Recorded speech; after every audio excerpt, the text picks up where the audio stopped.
అండి. హలో అందరికీ. Welcome back to our channel. ఈరోజు మనం హెల్తీగా బియ్యం పిండితో పునుగులు అయితే ఎలా ప్రిపేర్ చేయాలో చూసేద్దాం. ఇది పిండిని నానబెట్టకుండా 5 నిమిషాలను అయితే కలిపి వెంటనే చేసుకోవచ్చు. ముందుగా ఒక హాఫ్ కప్పు పుల్లటి పెరుగునైతే తీసుకోవాలి. ఇది గడ్డల్లాగా లేకుండా అంతా కూడా మెత్తగా ఇలా కలుపుకోండి. ఇలా కలుపుకున్న తర్వాత ఇందులోకి ఒక కప్పున్నర అయితే బియ్యం పిండిని అయితే తీసుకోవాలి. ఈ బియ్యం పిండిని పెరుగులో కలిసేలాగా అయితే కలుపుకుందాం.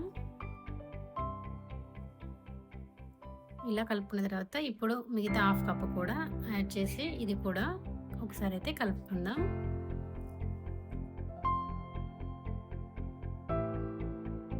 ఇలా కలుపుకున్న తర్వాత ఇప్పుడు కొన్ని వాటర్ యాడ్ చేసుకుంటూ అయితే మనకు పునుగులు వేసుకోవడానికి అనుకూలంగా ఉండేలాగా అయితే ఈ పిండిని అయితే కలుపుకోవాలి. చూడండి, పిండిని అయితే ఇలా కొన్ని వాటర్ యాడ్ చేసుకుంటూ అయితే కలిపేసుకుందాం. ఈ పిండిని అయితే నానబెట్టాల్సిన అవసరం లేదు. కలుపుకోగానే వెంటనే వేసుకోవచ్చు. అయినా కానీ చాలా టేస్టీగా ఉంటాయి. ఇందులో ఇప్పుడు ఇలా కలుపుకున్న పిండిలో కొన్ని పచ్చిమిరపకాయలు, కొంచెం జీలకర్ర, కొంచెం సాల్ట్ వేసి అయితే కలుపుకుందాం. మీకు నచ్చితే ఉల్లిపాయలు, కొంచెం మిరియాలు అలా కూడా వేసుకోవచ్చు. బట్ నేనైతే వేయలేదు. మీకు నచ్చితే అవి కూడా వేసుకోండి. ఇందులో కొంచెం బేకింగ్ సోడా కూడా వేసి అయితే ఈ పిండిని కలిపేసుకుందాం.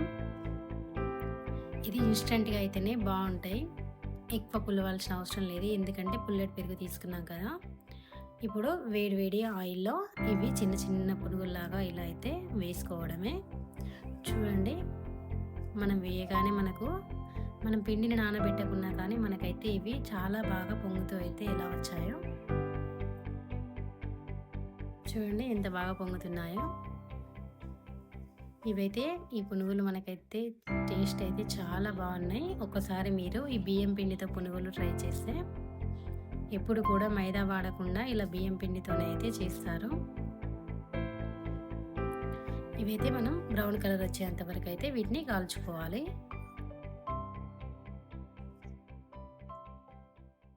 చూడండి, మనకైతే ఇప్పుడు బ్రౌన్ కలర్ వచ్చేసాయి కదా. వీటిని తీసుకొని ఒక ప్లేట్లో అయితే వేసేసుకుందాం.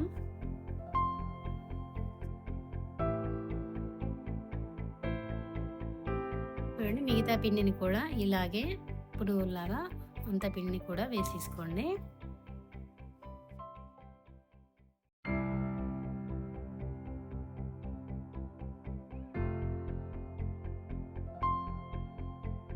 ఇలా వేసుకొని ఒక 2 మినిట్స్ తర్వాత అయితే వీటిని టర్న్ చేసుకుంటూ అన్నిటిని అయితే కాల్చుకోవాలి.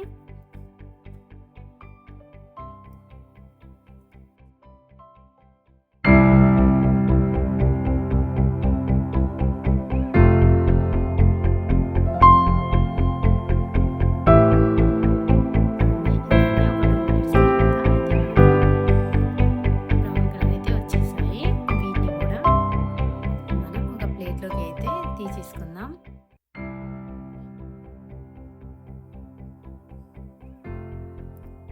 చూడండి, మనకైతే పునుగులు రెడీ అయిపోయినాయి. ఒక బౌల్లోకి అయితే ట్రాన్స్ఫర్ చేసేసుకుందాం. చూడండి, మనకు ఎంతో క్రిస్పీగా ఉండే ఈ పునుగులు అయితే మనకు రెడీ అయిపోయినాయి.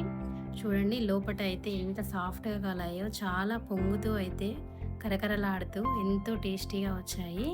అప్పటికప్పుడు 5 నిమిషాలలో ఈ పునుగులను అయితే మనం ఇన్స్టెంట్గా అయితే ప్రిపేర్ చేసుకోవచ్చు. ఇది మార్నింగ్ టిఫిన్లోకైనా ఈవినింగ్ స్నాక్స్లోకైనా చాలా బాగుంటుంది.